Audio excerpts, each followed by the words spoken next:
வணக்கம் மக்களே. சென்னை கொட்டிவாக்கத்துல பரபரப்பு ஏற்பட்டிருக்கு. பிரபல இசையமைப்பாளர் ஜேம்ஸ் வசந்தனுடைய கார் கண்ணாடி அடித்து உடைச்சிருக்காங்க.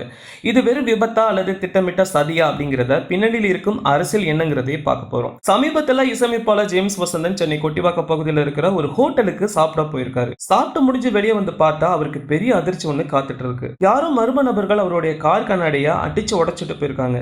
இதை உடனே வீடியோ எடுத்து அவர் தன்னோட ஃபேஸ்புக் பக்கத்துல ரொம்ப ஆதங்கத்தோட பதிவிட்டிருக்காரு. அந்த பதிவுல அவர் பயன்படுத்திய வார்த்தைகள் தான் இப்ப பெரிய விவாதத்தையே கிளப்பியிருக்கு. இந்த வேலையை பார்த்தது தருதலைகளோட வேலையா இல்ல தற்குறிகளோட வேலையான்னு தெரியல அப்படின்னு ரொம்ப காட்டமா சொல்லியிருக்காரு.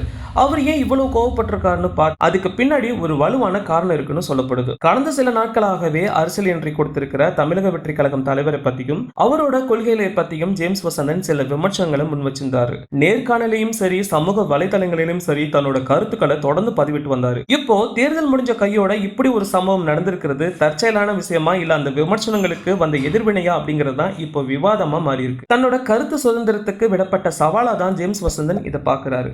ஒரு பிரபலத்துக்கே பொது இடத்துல இந்த நிலைமையான பலரும் கேள்வி எழுப்பிட்டு வராங்க. இதை பத்தி நீங்க என்ன நினைக்கிறீங்க அப்படிங்கிறத காமெண்ட்ல சொல்லுங்க.